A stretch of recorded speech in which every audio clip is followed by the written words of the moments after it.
Bom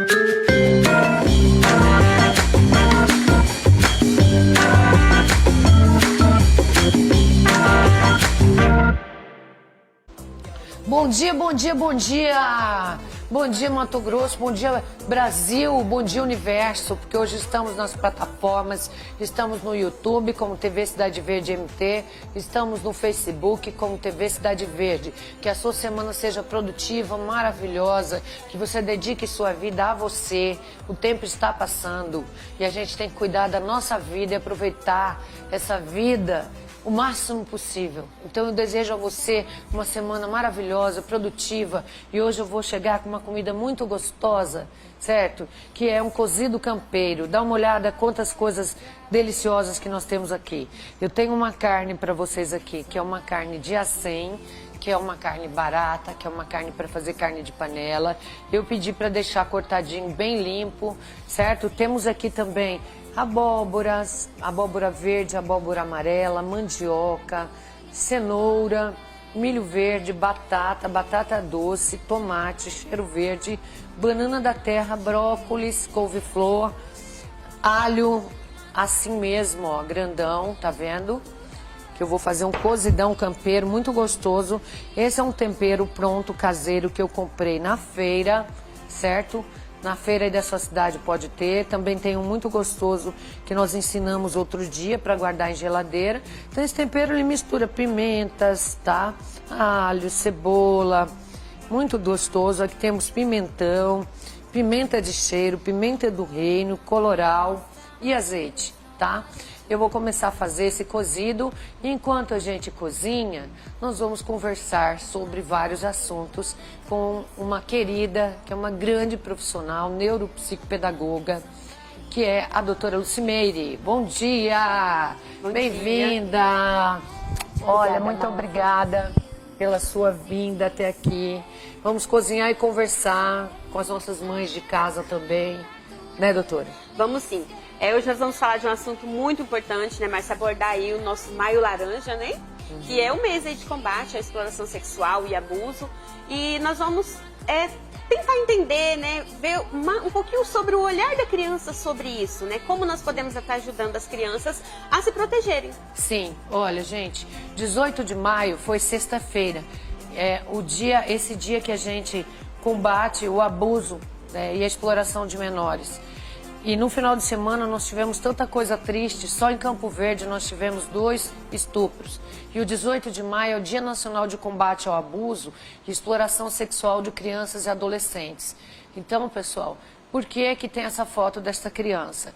Esta criança é o símbolo, a Araceli, uma menina que há muitos anos atrás, quando o dia foi criado, ela desapareceu. Aí são as reportagens da época. Foi conhecido como caso Araceli, uma menina de 18 anos que sumiu quando ia ao colégio. 8 anos de idade ela tinha, tá? Então, esse caso ficou impune. Olha, são os recortes de jornais da época, o caso Araceli. Ó, Araceli Cabreira Crespo, 8 anos, desapareceu sexta, dia 18, às 16h30. Então, assim, foi um caso que apontou 3 pessoas da sociedade naquela época, tá? 3 pessoas da alta sociedade, e este caso nunca foi punido como deveria, certo? Pessoal, muito triste essa história. Então, essa criança teria ido para a escola sozinha, depois ela começou a brincar com um gato. No caminho ela parou num boteco, numa lanchonete, né, e brincando com um gato, e homens a sequestraram, um pai e um filho ricos, e esta menina era drogada e estuprada. Então eles levaram ela para um bar na época, que inclusive era bem famoso, eles eram ricos e eles drogavam essa menina e estupravam ela. Ela chegou a entrar em coma, certo, por conta das drogas, e ela foi levada ao hospital, mas morreu. Eu não sei nem que circunstância, porque eles acabaram jogando o corpinho dela atrás de um lugar. Então, um caso muito triste, que teve uma repercussão na época no Brasil, uma repercussão muito grande, o caso Araceli, mas diariamente crianças são estupradas, diariamente crianças são mortas, tá? Diariamente. Então, nós temos que falar sobre esse assunto, porque não é só na casa dos outros que isso acontece. Então, gente, o caso Araceli, que foi de 1973, ele serviu de um marco para criar o Dia Nacional de Combate ao Abuso Sexual contra Crianças. Então, o caso completou mais de 50 anos sem que ninguém fosse punido, tá? A quantidade de fatos desencontrados da época. Então, polícia, suspeitos e familiares se depararam com várias versões ao longo desses anos, certo? Teve julgamento e absolvição dos acusados, lembrando que eles tinham muito dinheiro. O caso também foi arquivado depois pela justiça. Araceli foi raptada, drogada, estuprada, morta e carbonizada no... Mas, pessoal, é isso. Um caso muito triste. Naquele dia ela tinha saído de casa, lá em Vitória, para ir à escola. Então ela saía mais cedo da escola por ônibus que levava ela para casa. Então a saída da escola teria sido vista por um adolescente naquela época, num bar que ficava a poucos minutos da escola, tá? Brincando com um gato. Então, assim, depois daquele dia ela não voltou para casa. E dias após o desaparecimento, o corpo foi encontrado desfigurado, em avançado estado de decomposição, em uma mata atrás do Hospital Infantil em Vitória, certo? Então, gente, foi assim um caso que mexeu com a opinião pública, né? Alguns casos, eles acabam mexendo mais que outros, por um time, pela circunstância, de repente merece mais atenção naquele dia, da mídia, mas fato é que crianças são estupradas todos os dias. Basta falar que ninguém mais conversa nada sobre a ilha de Marajó, né? Ninguém nada. Esses dias estava no hype, estava todo mundo falando, a moça lançou a música, você entendeu? Na época que a Damares, ministra, falou, disseram que ela era mentirosa e louca, certo? Porque depende de quem fala, no Brasil, de quem faz a denúncia. Aí quando a moça lançou uma música, era verdade a exploração sexual da ilha de Marajó, o rapto de crianças. Existem coisas terríveis, tá? Que vocês não têm ideia. Crianças são vendidas no mercado negro, tá? Por exemplo, na Deep Web, que é a parte profunda da internet, existe venda de criança, existe pessoas, milionários que pagam para transformar crianças em bonecas humanas, implantando braços, implantando pernas. Isso não é loucura não, gente. Infelizmente é verdade, é uma coisa absurda. E basta ver, todos os dias a gente tem caso de exploração, de violência, de abuso, sabe? Uma vez, doutora, estávamos em 10 mulheres e todas tinham alguma história de abuso para contar. Todas, certo? E hoje a gente tem filho, você também tem uma filha, e a gente se preocupa, né, mãe? Sim, porque quer proteger, mas mesmo protegendo de tudo e de todos, algum dia pode acontecer delas serem abusadas. Inclusive, né, Márcia, hoje 80% dos casos de abuso sexual acontece dentro de casa. Sim. Então, assim, né, ali onde que era para ser a segurança da família, é onde prevalece esses casos, né, de abuso sexual. E tem uma curiosidade legal que até eu não sabia também, mas a incidência de casos na região norte, a maior incidência é na nossa região, sabia? É? De casos de abuso sexual. Aqui na nossa região, notificados, né? Então, assim, geralmente, né, nós não estamos prontos para ouvir essa realidade. Então, quando nós vemos, né, os dados, né, de acordo com a Organização Mundial de Saúde, nós nos assustamos com isso. Porque realmente é assustador, imagina, né? A prevalência está aqui, onde nós estamos, né? Na região norte. Então, nós temos que realmente olhar pelas nossas crianças, cuidar das nossas crianças. Hoje, cerca de 300 casos de estupro acontecem em 24 horas no Brasil. Olha só, no final de semana nós tivemos um caso desses, em que o senhor vagabundo, me desculpe aí, gente, ele transava com a criança de 9 anos, tá? E ele disse que foram só 4 vezes e que todas foram de camisinha. É repugnante, Então, isso continua acontecendo. Nesse momento pode estar acontecendo. E a doutora trouxe um mapa, doutora, para a gente trabalhar isso com as crianças. Porque como é que fala disso? Porque, por exemplo, a minha filha ela não sabe ainda como é que são feitos os bebês. Entendeu? Porque eu não tenho como explicar para ela. Deixa eu pegar aqui. Depois a gente vai lá para a sala, doutora. Vamos... Mas mostra aqui, vem aqui do meu lado, vai falando que eu vou cozinhando, senão esse almoço não fica pronto hoje. Doutora, eu deixei a panela bem quente, viu, pessoal? Vou temperar a carne aqui. Doutora, como falar com as crianças sobre o abuso, sendo que muitas nem sabem nada sobre relação sexual? Então, como é que a gente vai começar a prevenir esta criança? Dizer o que pode e o que não pode? Olha, pessoal, as crianças, quando estão ali por volta dos 2 anos e meio a 3 anos, começam a desenvolver o que a gente chama de compreensão. Ou seja, muitas vezes, até fato, né, de informação para vocês mesmos, às vezes nós falamos, mas eu já falei com esse menino 1, 2, 3 vezes, ele não me escuta, ele não me ouve. Mas por quê? Não é que ele não te escuta, mãe e pai. Ele não compreende aquela informação, porque o nosso cérebro, ele tem fase de desenvolvimento, né? Então, a compreensão ela vai ser desenvolvida ali entre os 2 anos e meio até os 3 anos de idade. Então, essa é a hora que nós podemos começar a conscientizar a criança, né? E aí tem vários recursos, né? Mas hoje nós temos recursos de musiquinhas, né? Que fala, não toque, não rere. Então, assim, são várias musiquinhas que você pode estar trabalhando com essas crianças. Além das musiquinhas, você pode estar trabalhando com livros. Existem livros excelentes também que falam sobre esse assunto, que trazem isso de uma forma lúdica, porque a criança, não adianta você sentar e conversar com ela como se você estivesse conversando com um adulto. Ela não vai entender. Ela não vai conseguir compreender, não vai conseguir assimilar. Só que a maioria das pessoas, elas não têm noção sobre isso, né? Exatamente. E aí fica brigando com a criança, batendo. Mas eu já te falei. E aí grita com a criança. Ó, não sei se você já ouviu, mas, por exemplo, a pessoa grita com a criança falando para a criança não gritar. Sim. Então, assim, muitas vezes nós olhamos... Para de gritar, fulano! Exatamente, ela tá gritando, né? Então, assim, as crianças, elas agem muito pela imitação. Elas agem muito pelo exemplo. Vocês podem ver, isso é um sinal para você detectar também, né? Se está acontecendo algo com o seu filho. Observe nele. Observe se ele está demonstrando algo em comum. Por exemplo, muitas crianças que são abusadas, elas brincam muito com a genitália. Elas brincam com a parte íntima.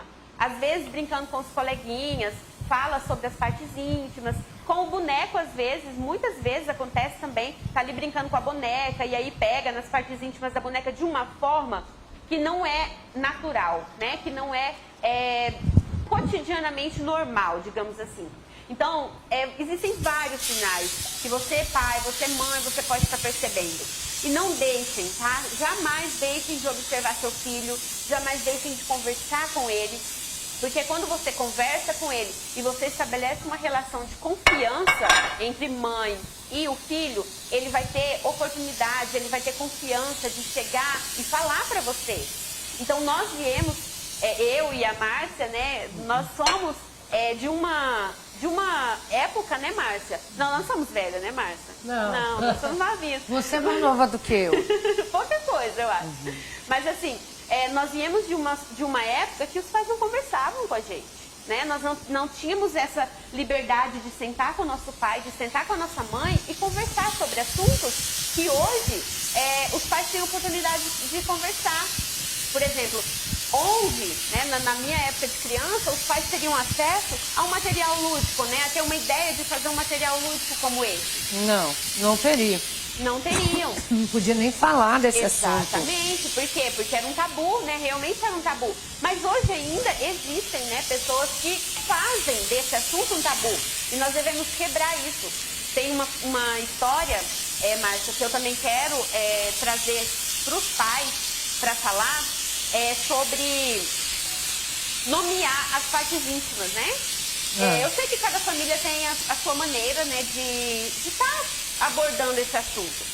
Mas, assim, um alerta que fica aos pais: não crie nomes para as regiões íntimas. Não crie nomes, né? Meu Deus, eu criei. Por quê? Por que não pode? Eu vou te contar uma história, você não vai esquecer. Não. Era uma vez uma menina que a mãe dela falava que era biscoitinho, que a vagina dela era um biscoitinho. Sim. E aí, ela não confiava muito em adultos, mas ela tinha muita confiança na professora. E aí, ela chegava para a professora, ela estava sendo abusada já há muito tempo, e aí ela chegou na professora e contou para a professora, professora, o homem está pegando o meu biscoito, o homem está pegando o meu biscoitinho. E ela falou várias vezes para a professora, como uma forma de pedir socorro. E aí, o que acontece? A professora achava que era o biscoito mesmo, de comer. E aí não se alertou para isso. E depois, com o passar dos anos, descobriram que o quê? Que quando ela falou com a mãe descobriu, não, é porque eu chamo a vagina de biscoito. Então o correto seria ensinar pênis e vagina? Isso, esse é o correto. Só que existem outras que a formas, gente chama de né? florzinha, era florzinho, cravinho, não pode. Então, gente, vamos lá. Deixa o semáforo do toque. Isso. Como é que a gente pode fazer isso? Enquanto a carne vai lá fritando, que depois eu vou adicionar esses legumes. Hoje é um cozido campeiro. Se sobrou carne de ontem, corte em pedaço, pegue os legumes e faça um cozidão aí na sua casa também. Vamos lá mostrar. Estamos na cozinha e é na cozinha que a vida acontece. Olha, tá aqui, por exemplo, como a gente pode montar com EVA, um quadrinho desse. E eu gosto de trazer assim, Márcia, porque são coisas que a gente tem em casa, né? Então, assim, não é algo nossa, né? Onde que eu vou conseguir isso? Não, gente, isso é uma folha de EVA, inclusive já utilizada, né? Daqueles tatame. Então, assim, eu sempre trago materiais e ideias fáceis para os pais fazerem em casa. Então, assim, esse material eu utilizo, né, para trabalhar no consultório, durante as consultas, durante as intervenções, para orientar as crianças, principalmente, Márcia, crianças que têm TDAH e crianças que têm autismo. Por quê? Elas existem algo no cognitivo dela que é inflexível, ou seja, elas têm dificuldade na compreensão. Então, quando elas têm dificuldade nesse raciocínio lógico, na memória operacional, que é o caso do TDAH, e na compreensão, que é o que a gente chama de rigidez cognitiva, que o autista tem, o que nós fazemos? Trazemos o concreto, ou seja, quando ele vê, é mais fácil, quando ele visualiza, de inserir aquela informação nele, dele absorver aquela informação. Então, é uma forma, uma maneira de você, pai, você, mãe, que tem crianças atípicas, ou nem, né, não precisa também ser necessariamente atípicas para trabalhar esse material. E é um material lúdico que você pode fazer em casa. Esse aqui eu fiz ontem à noite. Então, assim, você vai fazer o semáforo, né? É como se fosse o semáforo. Siga, atenção e pare. Então, você vai ensinar primeiro o conceito dessas 3 coresinhas. E eu coloquei o rostinho, né? Porque feliz, atenção, perigo. E esse aqui de tô bravo, né? Eu ensino pra minha filha, Márcia Paula, assim, filha, ó, se alguém tocar em você, você ficar triste, você corre. Então, assim, tem muitas mães que fazem isso, né? E, inclusive, aqui na cidade, algumas mães já relataram também algumas coisas pra mim, sabe? Às vezes, a criança vai num banheiro público e tem homem por perto. Então, assim, isso é muito perigoso, gente. Às vezes, a gente não observa. Às vezes, por exemplo, o nosso filho tá ali, quero ir no banheiro. Não, pode ir sozinho. Não façam isso. Em locais públicos, não façam isso. Por quê? Porque você não sabe quem está lá dentro, você não sabe o que pode estar esperando aquela criança lá dentro. E não é só o homem que abusa, a mulher abusa, existe também, a mulher abusadora. Exatamente, inclusive algumas até mães, né, Márcia? Sim. Isso que é triste, mais triste ainda de mais saber. triste ainda de saber. Olha, pessoal, não brinque com os órgãos genitais dos seus filhos, certo? O pessoal mais antigo tem muito essa coisa de falar para o menino mostrar o pipiu, mostrar o pênis. É assim que tem que dizer, porque são órgãos do corpo. Porém, ele, dá um cheiro aqui, né? Mostra, você sabe que tem isso. E fazer a criança... cosquinha, né? Ficar fazendo cosquinha com a boca, na região genital. Gente, não façam isso, pelo amor de Deus. Porque tudo que você faz com seu filho, ele vai achar normal. E quando outra pessoa fazer, ele também vai achar normal. Então, você precisa ensinar que isso não é normal tocar nos peitos, tocar, né, na vagina, no pênis, não é normal, isso não pode acontecer. O corpo dele é sagrado, né, o corpo dele é dele, então ensine isso para os seus filhos. Eu sempre brinco com a Laura, desde os 2 aninhos, desde 1 ano e meio mais ou menos, eu brinco com ela e eu sempre falo, e ela internalizou essa informação, filha, quem que pode tocar? Quem que pode passar a mão? Quem que pode lavar? Mamãe pode? Pode. O vovô pode? Não. A professora pode? Não. Então, ela internalizou isso. Tanto que hoje, Márcia, quando eu pergunto, quem que pode? Aí ela fala assim, só a mamãe. Ela ainda faz com o dedinho assim. Então, eles internalizam essa informação, Sim. né? Ó, vai mostrar, deixa eu só olhar minha panela aqui, porque é o seguinte, eu fechei porque esse tipo de panela aqui retém bastante calor quando a gente fecha. E eu estou fazendo uma carne. Primeiro eu vou deixar essa carne bem moreninha, tá bom? Para depois eu fazer um cozidão aqui. Esse cozido campeiro com muito legume hoje, nós vamos servir com arrozinho. Sobrou uma carne de churrasco de ontem, teve um soborro de lonteia aí, você faz um cozidão que vai ficar tudo bem. Não se preocupem, meninos, ele fica assim porque ele tá bem quente, você entendeu? Aí a panela fica, ó, fica dançando aqui. Hein? Vamos lá. Então vamos lá. Aí você começa um joguinho com a criança, ela, vamos jogar aqui com a mamãe. Isso, vamos... Aí, o que nós fazemos primeiro, né? Explicamos para a criança, né, qual o sentido das carinhas. E aí a gente explica a parte do corpo. Se a criança já conhece, né, a mãozinha, já conhece a vagina, pênis, já conhece o peito, já conhece todas as regiões do corpo, tranquilo. Se não conhece, você vai apresentar. Porque não adianta você também falar com ela sem ela conhecer o próprio corpinho. Então você pode estar fazendo tanto aqui quanto no corpinho dela também, né? Às vezes em casa, que é seu filho, você pode estar fazendo no corpinho dela, né? Às vezes compra esses negocinhos aqui, cola, e aí vai colando. Qual que a gente vai colar aqui? Não, o vermelhinho, ou o amarelo, o verde. Por quê? Porque pode, porque eu fico feliz. Então é assim que a gente vai ensinando as crianças. E você pode também fazer tanto no painel e depois fazer com a criança. Mas aí eu oriento que você seja pai ou mãe. Porque, por exemplo, como você vai ensinar, eu, no meu caso, vou ensinar para o meu paciente que não posso tocar, né, nas partes íntimas. Tocando, né? Não tem como, mesmo que eu não estou tocando com alguma intenção. Mas eu não posso fazer isso, porque senão ele vai confundir a cabecinha dele. Então, né, temos que ter esse cuidado, tá? Cognição é a capacidade de interpretar. Cognição, de na verdade, entender. Cognição, na verdade, faz parte do nosso conhecimento, da nossa aprendizagem. Então, quando o cognitivo está afetado, é a parte que é responsável pela aprendizagem, ou seja, de você compreender, entender e absorver aqueles conhecimentos. Olha só, pessoal, eu vou ter que fazer um intervalo, mas eu volto já. Não sai daí que nós vamos ensinar você maneiras práticas. E vale muito a pena você conversar sobre tudo com seus filhos da maneira correta, certo? Olha, no final de semana eu e minha filha fomos a um casamento da minha amiga Fabiana e do Vinícius, foi lindo. Mas enfim, em algum momento eu fui falar com a noiva e minha filha não me viu mais. Ela chama Laura também. Aí ela saiu desesperada e ela estava com muita sede e as pessoas tentavam dar água para ela e ela não tomava. Olha que maravilha. Porque eu ensinei que não pode tomar nada dado por estranhos. Então ela não tomou a água. Eu estava conversando com a noiva estava lá dentro do quarto tomando um ar para continuar a sessão de foto e ela estava ali brincando, né, com todo mundo, só que ela não me viu mais. Então ela não tomou nem água enquanto não me encontrou. E porque eu falo, não aceita nada de estranhos, certo? E faço essa questão, só que eu tinha dado nomes. Então agora eu vou explicar para ela. Temos que ficar atentos, né? Vamos dar o nome correto. Pênis, vagina, seios, tá? A gente vai para o intervalo, mas volta já.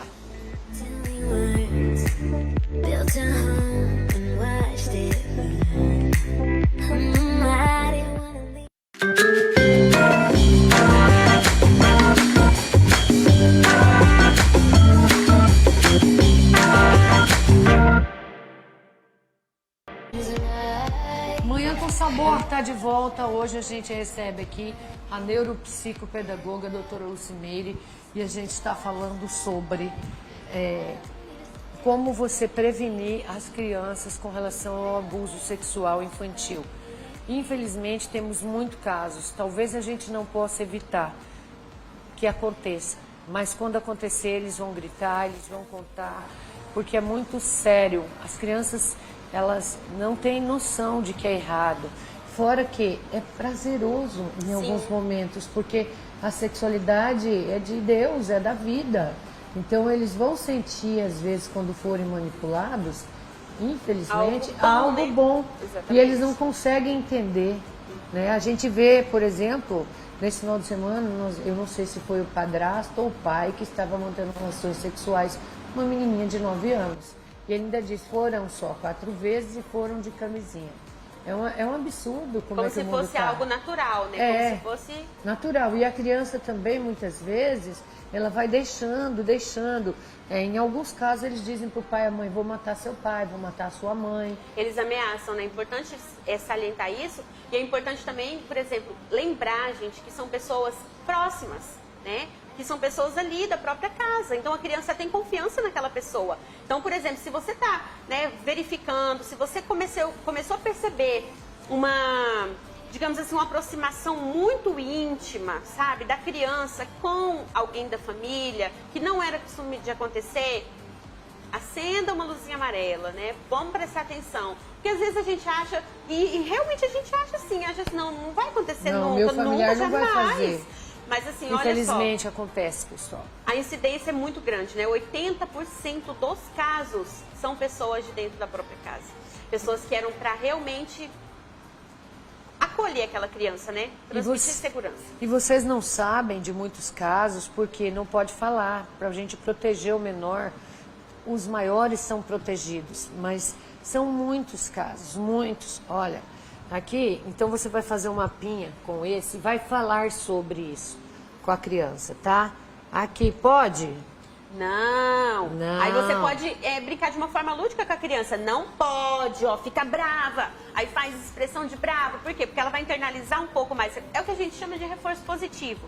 Quando você quer que a criança internalize uma informação com mais ênfase, você usa reforços positivos. O que é reforço positivo? Uma careta. A criança vai prestar mais atenção naquilo ali. Então, o lúdico, ele exatamente serve para isso. Para a gente utilizar ele como um recurso. Para quê? Para que a criança internalize a informação.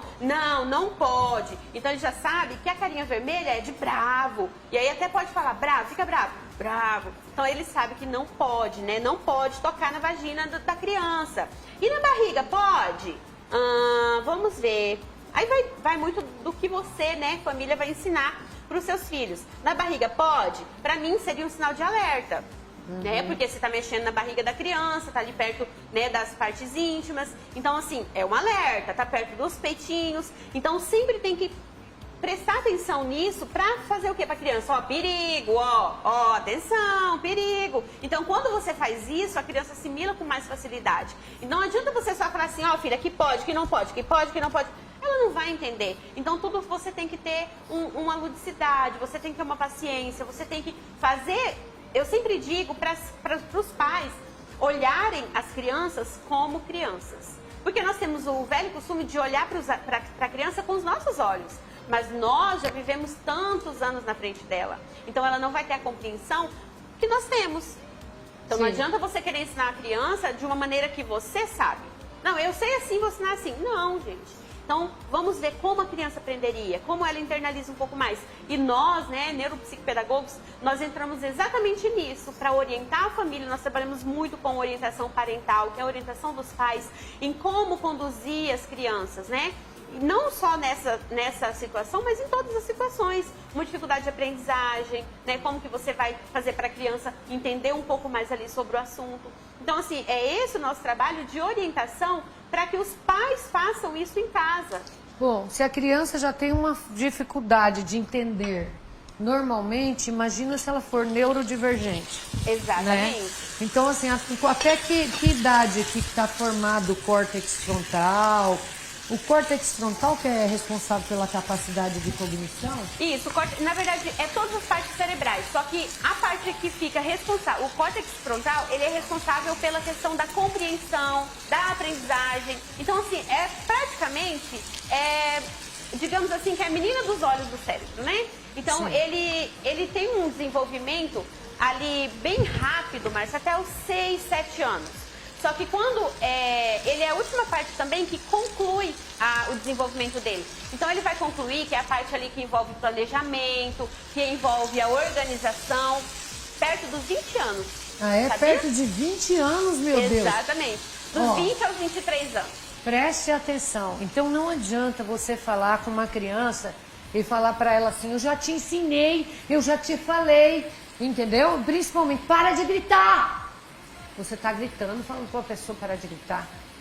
E esse negócio de vocês ficarem mexendo no órgão genital da criança, aí, dê um cheiro aqui, dá um cheiro. Isso é errado, erradíssimo. Depois a criança vai reproduzir esse comportamento também na escola, porque ele não sabe que é errado. Todo mundo ri, tá? Beijar partes íntimas do teu filho, do teu neto. Para com isso, é pelo bem deles. Mas enfim, gente, olha, é uma luta. A gente tem que proteger nossas crianças. Nesse final de semana foram várias crianças estupradas em Mato Grosso, no Brasil. Quantas, nesse momento, podem estar sendo estupradas enquanto a mãe vai trabalhar, molestada por alguém? Infelizmente, como a doutora Lucimeire disse, são 80% dos casos são de abuso, são feitos por familiares, o avô, o tio, o pai. E ao contrário do que as pessoas pensam, não é o padrasto o número 1, não é? Não. Geralmente vem, né, do avô, do pai, do tio. Então, assim, a prevalência é assustadora, gente. Muito assustadora. E geralmente, e assim, esses são os casos, Márcia, que são registrados, né? Sim. E porque mesmo... o que vai acontecer, o que vai aparecer nas pesquisas? Só os registros. E aqueles que não são registrados, que são emitidos muitas vezes até pela mãe, né? Muitas mães omitem, né? Vê, fica sabendo para não perder o parceiro, omite isso, gente. Misericórdia, eu acelero o coração porque eu tenho uma filha, eu sou mãe. Também. Eu Exatamente. sei de casos que a mãe sabia que o primo estuprou a filha e para que ficasse em família, para que não destruísse a família, tá? Acoitou uma situação dessa. Eu conheço a menina, eu conheço muitas histórias. Pessoal, como eu tô na mídia, vem parar muitas histórias. Semana passada uma pessoa me procurou. O homem é pastor, certo? E avô da criança, avô biológico, e estava molestando, abusando uma criança de 8 anos de idade, já há algum tempo. E ela me procurou e disse assim, eu quero que você exponha ele na televisão. Eu falei, irmã, se eu fizer isso, a gente vai expor a criança, eu não posso expor ele na televisão. A lei não permite. Então o que acontece? Vocês não ficam sabendo. Então, o cara era avô da criança, avô. Primeiro, ele não tinha paciência com os netos. Do nada, ele começou a pedir para buscar. Entendeu? Você não vai buscar fulana? E trazia boneca, e trazia balinha e tal. E virou o avô do outro mundo, certo? E ele estava abusando sexualmente da neta biológica de 8 anos de idade. É um religioso, certo? Eles têm conhecimento, enfim. É uma coisa chocante, infelizmente, acontece. E hoje nós estamos com a doutora Lucimeire aqui para dizer para você, não faça brincadeiras com o órgão genital da sua criança, não invente nomes, apelidinhos, tá? Pênis, vagina, como deve ser. E ensinando para você essa maneira didática, lúdica, de ensiná-los. Por quê? Porque a doutora explicou que as crianças não têm capacidade de cognição, de compreensão como nós. Até que idade? Até 3 anos. A partir dos 2 anos e meio, 3 anos, dependendo ali o desenvolvimento e a estimulação que essa criança está tendo, cognitivo, ela já vai começar a compreender o que você está falando. Só que não é por isso, gente, fala assim, mas então já que minha filha só vai compreender as coisas com 3 anos, meu filho só vai compreender com 3 anos, então eu não vou falar nada agora. Não, você precisa estimular. O nosso cérebro, ele é uma máquina. Se você alimenta ele, se você estimula ele, ele vai desenvolver. Então, por isso, por exemplo, a habilidade de organização e planejamento, que é a última parte ali do córtex frontal que se forma até dos 20 aos 23 anos, se você não estimular durante toda a infância da criança, vai chegar aos 20 anos, ela não vai ser uma pessoa planejada, ela não vai ser uma pessoa organizada. Então, assim, você precisa estimular essas habilidades, tá? Então, mesmo que a criança não compreenda ainda, você precisa ir falando, orientando, sentando, conversando, transmitindo essa confiança para que ela tenha confiança em você e ela consiga falar do que ela está sentindo. É como se fossem os sentimentos, né, Márcia? Tem muitos pais que não trabalham os sentimentos com as crianças. Então, ela não sabe o que é estar triste, ela não sabe por que chora, ela não sabe por que é frustrado. E aí é onde vem aquelas crianças que pulam essa etapa de desenvolvimento da frustração. Dá um exemplo para vocês entenderem.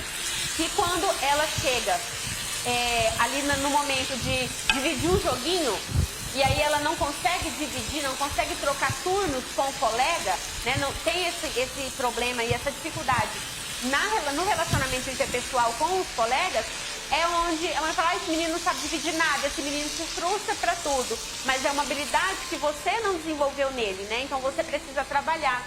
As crianças, elas aprendem as coisas, elas não nascem sabendo e elas não aprendem sozinhas. Elas aprendem através da interação, através da estimulação e através das intervenções de um adulto. Então, tudo que você intervir, o resultado vai estar lá na frente, sendo bom ou ruim. É isso aí, pessoal.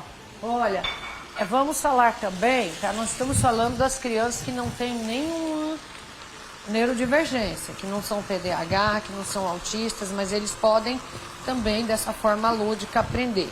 Agora, vamos perguntar, deixa eu só mostrar aqui, doutora. Ó, estamos fazendo um cozido campeiro hoje. Eu peguei, na verdade, é alcatra que a minha irmã trouxe, tá? Mas poderia ser assim. Magro, gordo, do jeito que você quiser. Eu gosto de carne magra. Então, eu gosto muito de legumes. E esse cozidão aqui vai ficar uma delícia. Tem mandioca, batata doce, milho verde, abobrinha verde, abobrinha cabotiã, tá? E a onda agora é não mexer mais muito, porque eu não quero que esses legumes, eles se desmanchem, tá? O brócolis eu vou colocar mais tarde, a banana da terra, porque ela tá bem madura, então ela não precisa de muito fogo, senão ela vai dissolver. Se bem que eu acho que pode. Vamos colocar aqui os pimentões e pimenta de cheiro, que eu vou colocar em pedaços grandes assim. Tem cebola, coloquei os alhos em pedaços grandes, o dente de alho. Isso fica muito bom, viu, gente? Com carneiro também fica bom. Um carré, ou se não um carneiro ensopado, a parte que você quiser, com legumes assim, fica muito, muito bom, tá? Aí eu vou pingando água agora e vou deixando ele cozinhar, tá bom? Ainda tem o brócolis, couve-flor, como eu te falei, que eu vou pôr depois. Nem sei se vai caber tudo nessa panela. Agora vamos abaixar o fogo aqui. E eu vou chamar a doutora pra gente ir lá pra sala. Olha, você que tá em casa, participa do nosso programa, viu? Diz de onde você está me assistindo. Eu quero muito falar com vocês. Vamos trazer assuntos interessantes. Se é profissional, quer vir no programa, pode vir. Eu tô tão feliz que nós já vamos ter gente vindo de Cuiabá para participar do nosso programa, gente. Vamos lá para a sala, doutora? Vamos?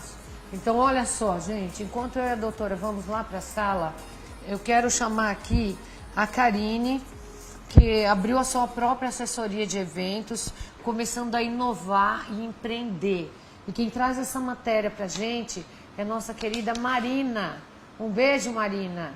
Põe na tela aí, pessoal. Hoje nós estamos aqui com a Karine que é enfermeira, mas também é empreendedora. Ela tem a sua própria assessoria de eventos e ela vai contar um pouquinho mais para a gente de como surgiu essa ideia. A LK, ela tem todo um histórico aí, que a gente já, né, eu principalmente tenho 13 anos já que eu trabalho com eventos. Primeiro foi uma das primeiras formações que eu tive realmente ali de ofício, porém, no meio do percurso aí eu decidi cursar enfermagem pela UFMT e fiquei ali meus 4 anos e meio, 5 anos cursando paralelo, já trabalhando em uma empresa de eventos, né? Então, nesse período, fazendo a graduação e atuando também com eventos, comecei principalmente, que foi a intenção deles terem me contratado, a trabalhar na área da saúde, a fazer os eventos médicos, né, educação continuada, os congressos e tudo mais. Então, a partir desse momento, eu fui vendo algumas possibilidades que a gente poderia trabalhar ali vamos dizer assim, sem ficar tão longe da enfermagem, mas também com aquilo que me dava, né, prazer e que até hoje me motiva assim, também a atuar hoje. Então, a gente pode dizer que você deu um novo olhar para os eventos de enfermagem, né? Dos eventos médicos, na verdade, da área da saúde, né? Porque não só a enfermagem. Mas aí a gente conseguiu, assim, acredito, porque hoje é algo que, né, eu tento me especializar, mas eu acredito que consegui dar um norte para realmente entender qual é o perfil de um evento médico, qual seria a melhor forma da gente dar um retorno para que esses eventos fossem realmente científicos e que também atendessem o cliente no contexto, num todo ali, pelo trabalho dele, que normalmente são sociedades, né? O trabalho dele ali frente à saúde. Me conta mais do primeiro evento, como que foi, como que você se sente, estão na frente para poder proporcionar àqueles um evento que eles desejam. Olha, se diz o primeiro evento, agora como LK, né? Então, principalmente os eventos da saúde, eu acho que o primeiro evento foi que eu fiz de ombro e cotovelo para a sociedade regional, que foi um evento assim bem, para mim, marcante, porque todos já estavam acostumados a ter só uma ou duas empresas trabalhando nesse segmento. Aí, de repente, aparece alguém, né, um profissional que é da área da saúde, propondo evento que até então todo mundo entendia mais como festa, e o evento não é fazer festa, que nem eu falo. O papel do produtor de eventos, a gente tenta ao máximo realizar o sonho daquele cliente, mas com o quê? Com excelência. Qual foi a melhor forma que eu vi de entregar aquele sonho com excelência? É estando dentro do contexto dele. Né? Então, assim, por eu já estar ali atuando como enfermeira de um grupo de ortopedista, sabendo qual que era a realidade não só daquele profissional, mas também das empresas que os atendiam, a parte comercial principalmente, né? A parte de visibilidade, então aquilo eu consegui fazer essa junção para poder fazer uma entrega bacana. Então, esse evento para mim foi um evento que deu aí um olhar um pouco mais amplo, até porque a gente conseguiu fazer ele itinerante, a gente fez aqui em Cuiabá, e nós levamos aí que vieram vários, quase sempre vêm palestrantes de outros estados, né?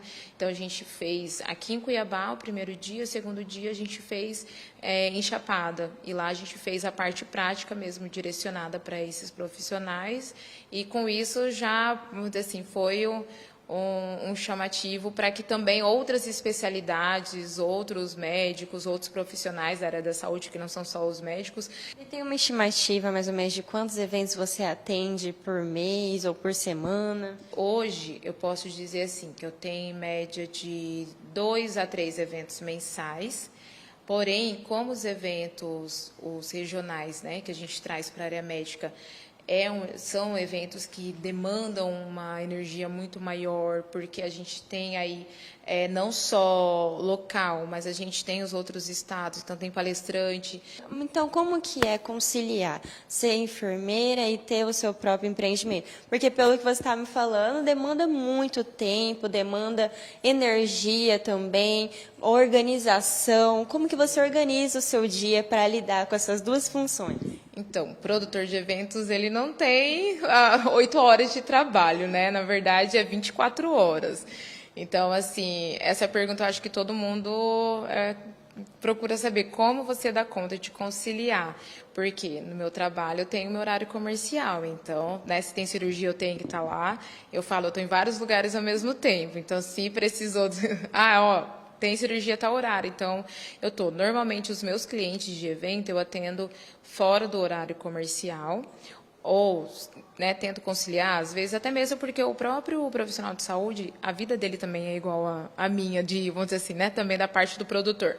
Então, o que acontece? Ele vai ter horário do almoço, sábado, de manhã, final de expediente, então a gente vai conciliando para poder atender dessa forma. Maravilha, então fica essa dica para as pessoas que são da área da saúde, desejam fazer um evento especializado com um olhar mais clínico do assunto. A Karine, ela é especialista nisso, a gente vai deixar o contato e o @ certinho para quem tiver interesse entrar em contato. Fica essa dica, até mais. Obrigada, Marina, obrigada, Karine, muito sucesso para sua empresa.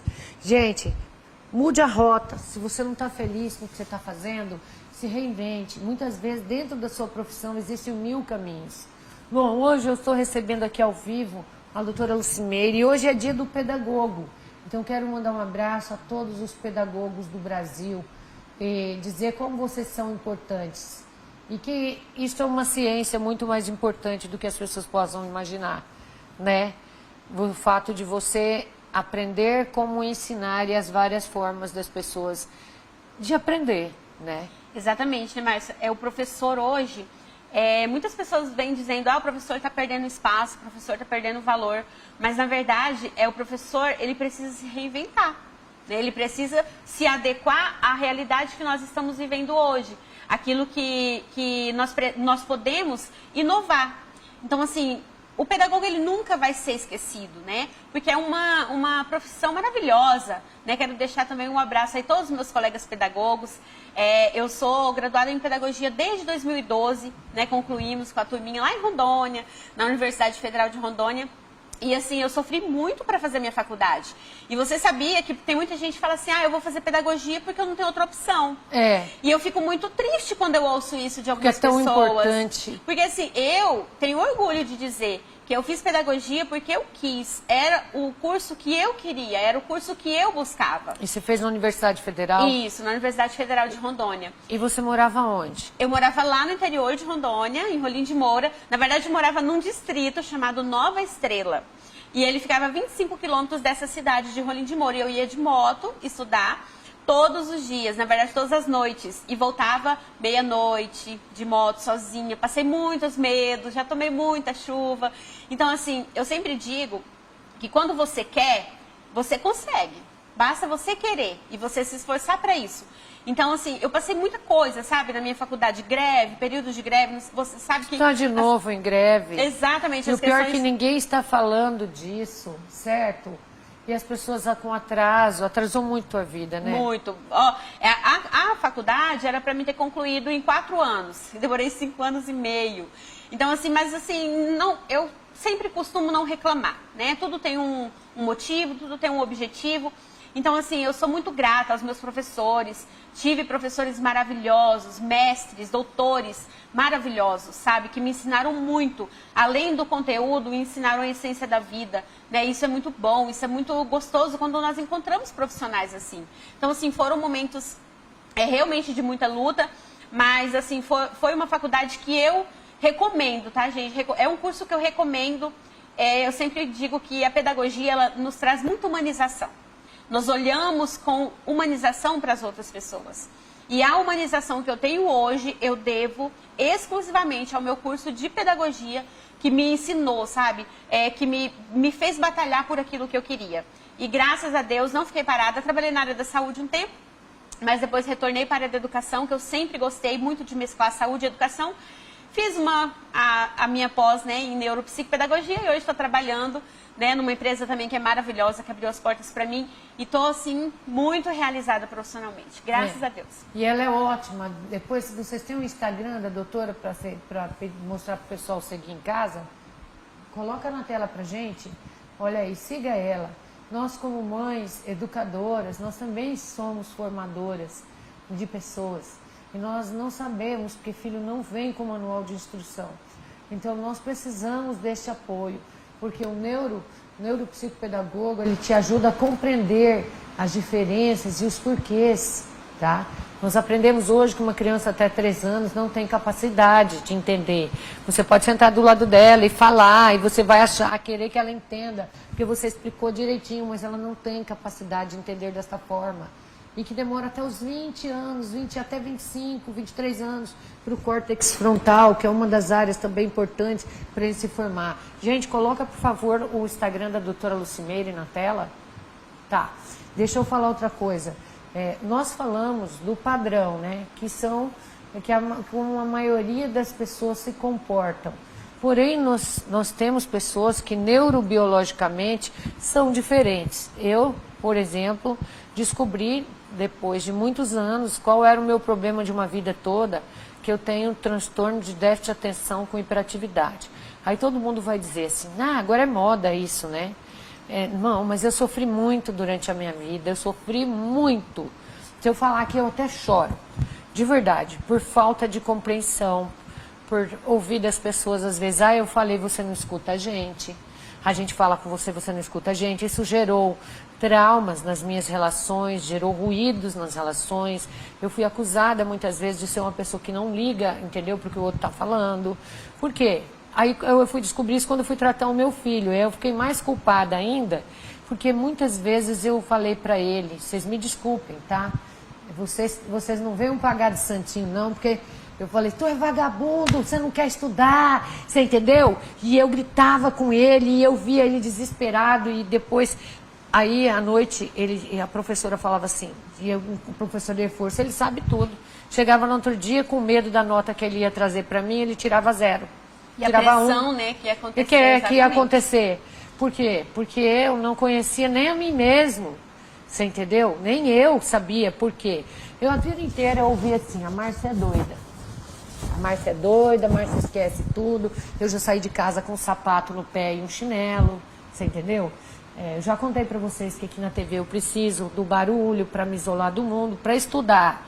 Eu preciso pôr uma música para eu conseguir ler, eu tenho que ter uma música que faça bem para minha alma também, senão me dá nervoso.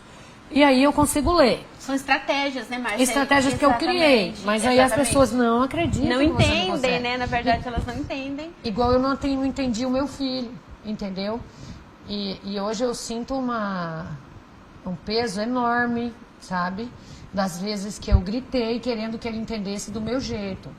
Então, assim, como você lidar com isso que hoje a gente falou da prevenção contra os abusos, como que a gente trabalha com TDAH ou com um neurodivergente, um atípico, um autista, por exemplo? É igual?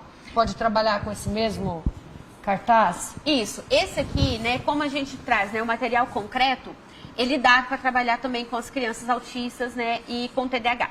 O TDAH é o seguinte, ele vai ter uma dificuldade ali na atenção, né? Então, muitas vezes ele tá ali ouvindo, e aí você tá falando com ele tá em outro mundo, né? Em outra dimensão. Então, quando você traz pro lúdico, sempre, gente, optam por coisas coloridas, coisas que chamam a atenção. Porque se a dificuldade dele está em prender a atenção e ficar observando ali, você precisa fazer o quê? Chamar a atenção dele. E como você vai prender a atenção dele? Utilizando estratégias como essa, colorido, lúdico. Às vezes você pode colocar coisas mais brilhosas. Uma dica, Márcia, com pessoas, por exemplo, TDAH, quando você tem tarefinhas para ele fazer. Usa post-its coloridos, não tem aqueles post-its? Uhum. Então você coloca o recadinho, o que é para ele fazer, por exemplo, porque, por exemplo, se o seu filho, ele é TDAH e você pede para ele fazer 2 ou 3 comandos de uma vez só, ele não vai conseguir. Não. Por exemplo, você vai pedir coisa simples, tá, gente? Por exemplo, filho, pega a toalha para a mamãe e fecha a porta da cozinha. Ele vai, no meio do caminho, ele vê uma formiguinha andando na parede, chama a atenção dele. Ele vê um carrinho, ele já começa a brincar, ele esquece o que ele estava fazendo. E isso é incontrolável, não adianta você bater, não adianta vocês quererem que uma pessoa mude, que tenha um transtorno. Ela não vai mudar. É uma disfunção, né, na parte do cérebro. Então, hoje é considerado assim, porque até um tempo atrás não se tinha conhecimento. Hoje fala assim, nossa, tem super diagnóstico, agora é modinha. Não, é porque não se sabia. Então, a vida inteira eu fiz tudo que o meu filho faz hoje. Eu tinha caderno, mas eu não escrevia nada. Eu jurava que eu ia mudar. Eu sentava na frente, eu pedi para sentar na frente, eu tentava olhar para o professor naquele assunto que eu não gostava, que era extremamente exaustivo, chato para mim, irritante. E aí, de repente, eu ficava olhando para a boca dele, assim, eu falava, agora eu vou prestar atenção, eu juro, Senhor, me ajuda. Viajava, né, pegava um caderno novo, criava todo, aí eu começava, aí eu olhava para ele. De repente, quando eu caí em mim, eu só via mais a boca dele fazer. Eu não sabia nada mais do que ele tinha falado. Aí, de repente, era como se o áudio do professor voltasse. Enquanto eu tinha ido para a China, para Cinderela, para o programa da Tia Leninha, eu tinha viajado. E aquela fórmula de Bhaskara que eu estava desenvolvendo ali, eu tinha desenhado uma casinha. Você entendeu? Com um sol, uma montanha, uma macieira. E eu tinha feito um desenho. da minha forma de muitas vezes, Bhaskara. mas as crianças brincam, por exemplo, elas imaginam, são muito imaginativas. Então ela pega, por exemplo, uma borracha, ela fica brincando de carrinho com aquela borracha. Então, assim, não é que tem algo ali que chama a atenção dela, são coisas ali do cotidiano dela, mas ela que cria aquilo ali. E aquilo ali chama a atenção dela, desperta a atenção dela e ali ela viaja. E aí atrapalha todo o processo de ensino-aprendizagem. Então, o professor tem que usar algumas estratégias, né? Colocar o aluno mais perto dele, modificar, por exemplo, tirar de perto da porta, porque qualquer coisa que passa na porta está olhando. Então, assim, são estratégias que a gente orienta os professores e a escola para estar utilizando com essas crianças para diminuir essa dificuldade que vem causando esses prejuízos na aprendizagem. Sim, e outra, não adianta bater. Eu ouvi até de uma pessoa da minha família, tá? Fulano, você tem que bater. Olha, eu não quero mais bater em ninguém. A minha primeira filha ainda tomou alguma chineladinha, tá? Que inclusive me cobra, por isso quer que eu bata nos... Eu não vou bater, porque eu aprendi o seguinte, não é batendo que você educa. E a minha Laura, que é a mais nova, que é filha já de uma... Eu já tive aos 43 anos, a Laura, hoje eu tenho 49, ela já quase não me dá trabalho, porque eu aprendi também essa coisa, eu aprendi muito. Só que pena que a gente não nasce sabendo e comete, às vezes, muitas coisas ruins sem saber, traumatiza um filho. Exatamente. Porque você não sabe e você acha que aquela criança ela é preguiçosa, mas ela tem dificuldade. Só que assim, não condene um TDAH também. Eu jamais faria tudo o que eu faço, e é muita coisa. Se não tivesse a hiperatividade. Se eu não tivesse, e porque eu não ia dar Exatamente. conta. E as pessoas TDAH, elas são muito criativas, né? Então, se ela pega aquilo ali para fazer, ela realmente pega, ela se dedica e ela realmente faz. E o que a gente gosta vai de no verdade, hiperfoco, a gente exatamente. sabe tudo sobre aquilo. E aí, falando sobre o autismo, Márcia, as crianças autistas, gente, né? As pessoas autistas, muitas delas têm a inflexibilidade cognitiva. Vou dar um exemplo bem nítido. Por exemplo, esse celular, ele é rígido, né? Aí esse material, ele é flexível. Então, a mente de uma pessoa típica, né? Nós, que não temos transtorno do espectro autista, é flexível. Ou seja, nós conseguimos entender, compreender, somos flexíveis àquilo que a gente absorve, as informações que nós temos. Já a criança autista é isso, ó. Ela é inflexível. Então, a rigidez cognitiva é rígido. E a rigidez cognitiva dificulta ela de compreender. Então, por exemplo, inclusive, essas crianças atípicas, né, crianças com transtorno do espectro autista, elas estão muito mais vulneráveis ao abuso sexual. Por quê? Porque como que ela vai contar? Geralmente, as crianças autistas, elas têm dificuldade no relacionamento social. Ela tem dificuldade de se comunicar. Muitas delas nem desenvolveu a fala. Então, quando nós temos crianças atípicas que têm essa dificuldade na fala, dificuldade na compreensão, dificuldade na comunicação, como que ela vai contar? Porque para as crianças típicas já é um desafio contar. Sim. Imagina para as crianças atípicas que não entendem o que está acontecendo. Para ela aquilo ali está tudo bem, está normal. E as crianças que são abusadas por familiares, imagine o avô que a criança tanto gosta, o pai, ela não sabe ainda que aquilo é ruim, errado, entendeu? E é uma pessoa da confiança dela, do amor dela, mexendo nas partes íntimas. É igual a gente viu no final de semana, um cidadão lá em Campo Verde, que estuprava uma menina de 9 anos. E ele disse, e ainda assim foram só 4 vezes e foi de camisinha. Uns monstros, tá cheio de monstros por aí. Os abrigos, né, Márcia, lá no sul. Que horror. As crianças todas vulneráveis a esse tipo de situação. É de realmente a gente, né, se revoltar, porque, meu Deus, as crianças já estão ali, né, já estão numa situação tão vulnerável, tão feia que aconteceu, meu Deus, imagina o psicológico dessas crianças. E ainda existem pessoas, né, que têm, infelizmente, essa percepção ruim da vida de abusar essas crianças, né, onde elas precisariam de colo, precisariam de segurança, precisariam de acolhimento, ainda fazem, né, criam uma situação dessa. E ainda podem levar a depois levar esses padrões para a vida. Porque o maníaco do parque mesmo, quando foram lá fazer toda a análise dele, tinha sido uma criança abusada, Exatamente. Molestada. E isso acontece não só com meninas, com menino também. Inclusive, eu falei esses dias, não sei se foi aqui, que um dia nós saímos também numa roda de amigo e um amigo bebeu demais. E lá pelas tantas ele estava contando que o namorado da mãe estuprava ele. Você entende?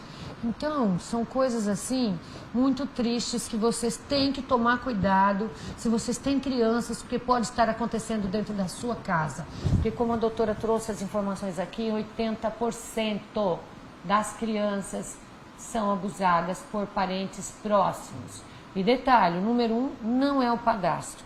Bom, eu vou ter que ir para o intervalo comercial e eu volto já. Manhã com Sabor tá aqui, quer saber de onde você nos assiste. Mande uma mensagem pra gente, participa aqui do programa. Essa semana, Roberta, eu vou sortear um Pix, tá? Vamos ver quem tá assistindo a gente. Depois eu vou te contar como que funciona, tá? O nosso telefone tá aqui, ó. Participe ao vivo também, participe pelo Facebook. Estamos no Facebook, na página TV Cidade Verde, tá? É a página de Mato Grosso, no YouTube, no TV Cidade Verde MT.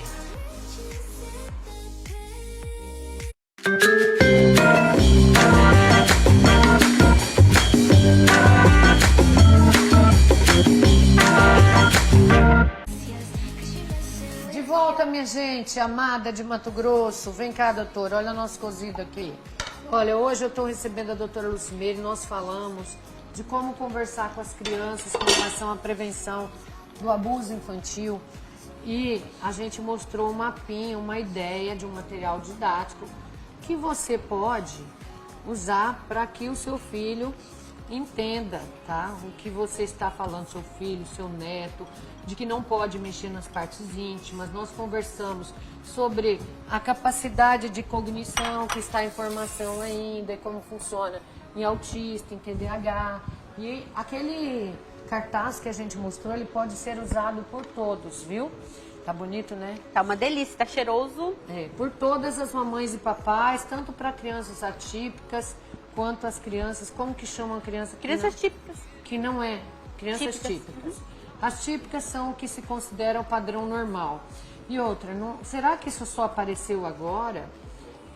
Hoje a gente tem uma criança autista para cada 37, é isso, doutor? 36. 36. Não é muito? É bastante, né, Márcia? E antes tinha isso? Vocês estudaram? É agora? É algo na nossa alimentação? O que está acontecendo? Ou antes a gente simplesmente... Na verdade, Márcia, olha só que interessante. Hoje, tem muitos adultos descobrindo o autismo. Uhum. E aí, isso nos faz entender que antigamente não é que não existia o autismo, mas a facilidade de diagnóstico, ela tem melhorado, né? As informações estão chegando mais rápido e com mais precisão às pessoas. É porque antes, por exemplo, você tinha gente que era esquisitona, entendeu? E talvez fosse autista, mas não sabia. Falava assim, ele não gosta de show, não gosta de barulho, ele não gosta de sair. Ele é chato. Ele é chato, só fica trancado no quarto, você entendeu? Ele não gosta de gente, tá? Ele prefere ficar em casa. Então, eram essas pessoas... Olha, gente, eu coloquei agora essas partes porque esse cozido campeiro, olha como tá bonito. Eu coloquei agora porque esses aqui ficam molinho rápido, tá? Então, é um cozido campeiro, vamos deixar fechadinho aqui. Já tem arroz pronto, vamos arrumando a mesa, que já, se Deus quiser, vai estar pronto. Senão eu vou mostrar amanhã como é que ficou. Aqui, ó, 9h40. Doutora, como que a gente estava falando dos pais do autismo, né? Então, hoje são 3 níveis de classificação. É o autismo nível de suporte 1, 2 e 3. Isso. É isso. Isso. Os níveis de suporte do autismo significa o quê? A dependência que aquela criança tem e a autonomia que ainda está em desenvolvimento nela. Por exemplo, vou dar um exemplo para vocês. A criança que foi diagnosticada com autismo nível espectro 1. Ou seja, ela tem um nível de suporte baixo em relação ao 2 e 3. Aí as pessoas falam, é o nível leve. Gente, o autismo ele não é leve para ninguém, né? Não. O autismo realmente, ele é realmente assim, algo que vai exigir muito de você, vai exigir muito da sua família. Mas ele também, não pode ser entendido como um bicho de 7 cabeças, como uma sentença. Então, assim, tem famílias que ficam muito ociosas pelo diagnóstico, né? Como se fosse mudar alguma coisa. Não vai mudar nada. Exatamente. É igual o TDAH, não tem nada que vai não curar. Não tem cura, né? Não adianta vocês fazerem boicotes e tal. Eu falo até de tudo. Eu sofro muito por isso. Eu não vou mudar. Você entendeu? Quem é meu amigo tem que saber que às vezes eu vou deixar no vácuo, vou ver uma mensagem, eu vou pensar em responder, Exatamente. mas eu não vou responder. Quem é meu amigo sabe que eu tenho dificuldade de compreender e tem que ser direto também. Ficar dando indireta, a gente não entende. Exatamente. O TDAH tem essa característica, né? O autismo também. Eles não conseguem entender, por exemplo, uma piada, né? Uma chacota. Muitas vezes eles têm essa dificuldade de compreender. Então, assim, o que eu oriento, né, os pais, o que eu oriento é que vocês estejam sempre antenados no desenvolvimento do seu filho, principalmente ali, gente, um aninho, a partir dos 9 meses, você já consegue perceber alguma coisa. Por exemplo, na interação, naquela troca de olhares que o bebê tem com a mãe na hora da amamentação, ali você já pode acender uma luz de atenção. Como, doutora? Por quê? Porque a criança que geralmente ela é uma criança autista, geralmente ela evita contato visual. Ou ela tem um contato visual rápido e já desvia o foco. Ah, é? Exatamente. E é difícil fazer o diagnóstico quando é o nível 1? Muito, principalmente em meninas. Porque as meninas, elas camuflam as características do autismo. Então, porque elas têm essa capacidade de camuflar, de disfarçar, digamos assim, exatamente pelo cognitivo feminino. Então, nós temos um pouquinho desse charme, né, digamos assim, de esconder as coisas, né, de disfarçar um pouquinho mais do que os homens. Os homens, eles geralmente já são mais, né, eles já demonstram um pouco mais, com mais facilidade. Então, meninas que tá ali no nível de espectro 1, o que acontece? Elas são mais difíceis de diagnóstico, tá? Então, assim, precisa ter uma avaliação muito minuciosa, muito criteriosa. Eu aconselho, né, vocês procurarem um profissional. Hoje, quem faz diagnóstico? Médicos que são capacitados no transtorno do espectro autista. Então, muitas pessoas pensam que é só o neurologista, né, o neuropediatra que faz. Não. Se tem um pediatra do seu filho, gente, que ele entende um pouco de autismo, fale com ele, né? Não deixe passar essas coisas que vocês verem, esses sinais, os primeiros sinais. Por quê? Até os 6 anos de idade é um tempo valioso, é um tempo muito precioso de desenvolvimento. Então, assim, nós precisamos, cerca de 70% a 80% do nosso cérebro, ele desenvolve ele até os 6 anos. Então, quando você precisa, que você identificar alguns sinais, você já faz o quê? Já fica em alerta, já procura seu pediatra, ele vai te orientar da melhor forma. Procura, né, profissionais que você confia, que entendem sobre o transtorno do espectro autista. Para quê? Para fazer uma avaliação minuciosa. E para você já começar a tratar esta criança como ela deve ser tratada. Márcia, e é uma coisa interessante, assim, que é legal falar, por exemplo, se tem uma criança que foi diagnosticada ali nível espectro 3, né, que é, por exemplo, a autonomia que ela tem, ela depende muito dos adultos, tudo que ela for fazer, ela depende. Com as terapias, é mais ou menos aí uma taxa de 90% de chances dele diminuir o espectro. Ou seja, né, fazendo as terapias, fazendo as intervenções necessárias, hoje nós falamos muito da ABA, né, que é uma ciência que realmente ela é uma ciência que mostra resultados no transtorno do espectro autista, inclusive é a ciência que eu trabalho, que é a ABA com crianças autistas, ela desenvolve a criança cerca de 90% de chance dela diminuir esse espectro. Então, por exemplo, uma criança que era espectro 3, no decorrer dos anos, a independência dela vai tomando forma, as habilidades dela vão ser estimuladas e trabalhadas e ela vai diminuindo esse espectro de dependência. Então, o espectro, gente, não é uma sentença, tá? Ai, meu filho é nível 3, vai ser sempre 3. Não. E é outra coisa, pelo amor de Deus, parem de achar que isso tem algo a ver com a inteligência, certo? Aí eu tenho uma amiga médica, psiquiatra autista, certo? Eu tenho um amigo, advogado, maravilhoso, impecável, autista. Por que agora não tem mais... como é que ficou essa questão do Asperger? Que eles ligavam muito ao comportamento quando as pessoas eram antissociais. Fulano é antissocial. Quem sabe seja um autista, que antes não tinha diagnóstico, certo? E, como eu digo, eles consideram padrão, os típicos são padrões. Mas quem sabe nós somos espécies que pensam e agem e aprendem e se comportam diferente e que isso seja normal, não seja atípico, o que a gente considera que é atípico. Exatamente. Nós estamos aprendendo, mas enfim, já... É apenas uma maneira diferente de né, ser, Márcia, de não ver. condenar Exatamente. alguém. Porque alguém não gosta de sair, porque alguém tem dificuldade, porque alguém tem dificuldade de prestar atenção, você condenar e achar que aquela pessoa não é capaz. Por isso que todos os dias eu falo, agora, quando eu posso, porque eu preciso abrir caminho para outras pessoas. Exatamente. Porque eu acho que eu sou uma excelente profissional, certo? Só que eu tenho algumas dificuldades. É justamente quando você vai para o grau de relacionamento interpessoal, tanto de compreender quanto de ser compreendido, e de entrar dentro do padrão, do Que sistema. acontece o impasse, né? Que acontece um impasse. Mas eu sou capaz, eu sou muito Com capaz. certeza, e todos somos. Eu sou muito né? boa no que eu sou boa. No que eu sou ruim também, sou melhor ainda. E eu sempre falo, né, os pais, eles precisam valorizar, né, essas habilidades boas que os filhos têm. Eles precisam, Sim.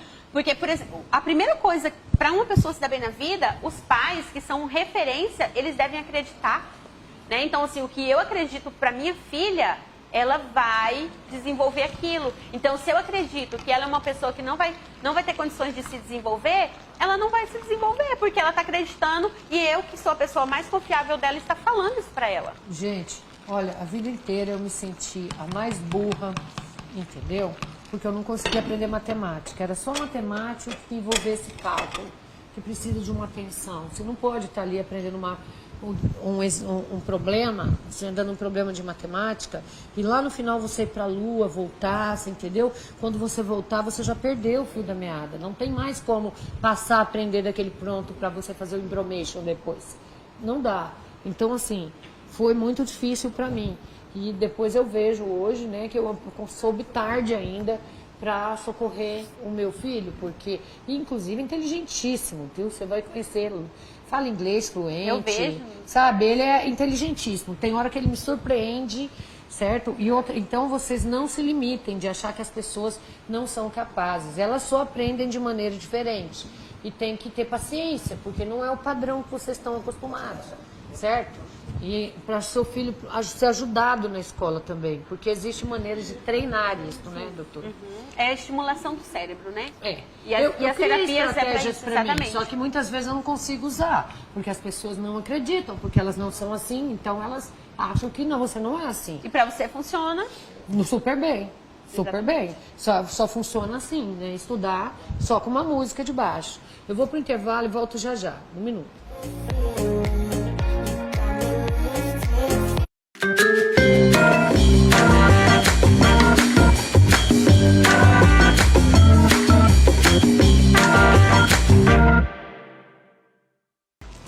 Gente, olha só, close aqui, gente, que esse cozidão campeiro vai ficar bom demais. Hoje que tá meio friozinho, não sei aí onde você está me vendo, Brasil afora, no Mato Grosso. Tá um cozidão de legumes, coloca tudo que tem aí, é saudável, é gostoso. Olha, usa a carne que você preferir, de repente sobrou carne de churrasco ontem, certo? Ó, aqui nós temos banana da terra, cenoura, tomate, milho verde, abobrinha verde, abóbora cabotiã, tá? Temos brócolis, couve-flor, falei do milho verde, né, que é uma delícia. Tá muito gostoso, vocês não têm noção o gosto disso aqui. Coloquei coloral, coloquei cheiro verde. Olha só que prato mais bonito, que ideia mais maravilhosa. Tem mandioca aqui também, pedaços, tá? Batata doce. Rosemary, experimenta. Vamos lá. Experimente aí, cuidado, tá quente. Tá bom mesmo. Eu acho que precisa um pouquinho mais de fogo. Eu nem coloquei o couve-flor aí, porque ele tem que dar mais uma... Mas o resto tá pronto. Olha aqui. Olha como é que está. A carne eu não sei, ainda não tá bom, mas tá gostoso, não tá? Não tá gostoso? Saboroso, uma delícia. Tá gostoso Muito mesmo, mesmo. gente. Ó a banana da terra aqui. Brócolis, couve-flor, banana da terra, batata doce, mandioca, milho verde. Gente, o milho verde cozido assim, em rodelas, ele dá um sabor. Você quer ver pôr na sopa. Ó, peguei pedaço de mandioca, de batata doce, de cenoura. Corte assim ó, em pedaços maiores, tá bom? Olha, E realmente, Márcio, o sabor do milho o sabor ficou do bem milho. apresentado. Sim, você quer ver você pôr dentro de sopa esse milho. Uma delícia. Eu sempre gosto de colocar dentro da sopa. Fica muito bom. Você de casa, muito obrigada pela sua audiência. Que Deus abençoe muito a sua semana. Doutora, muito obrigada pela sua presença. Eu amei. Tá? Eu que agradeço, Quero Márcia. que você volte mais vezes e fazer as suas comidas também. aqui. Sim, vamos fazer uma batata cremosa, qualquer hora dessa. É, você não veio cozinhar ainda. Não. Parabéns pelo seu dia. Obrigada. Obrigada, tá? nós temos Obrigada de algumas coração. coisas em comum, né? Você tem um TDAH em casa, que é um... E tem uma Laura também. Uma Laura também. Então, gente, ó, um beijo carinhoso pra vocês então. Moreno, tô indo. Deixa eu experimentar isso aqui, eu não pus carne no meu. Nossa, a carne tá gostosa. Tá, não Uma tá? delícia. aham. Tá gostoso, gente. Faz em casa. E tempero.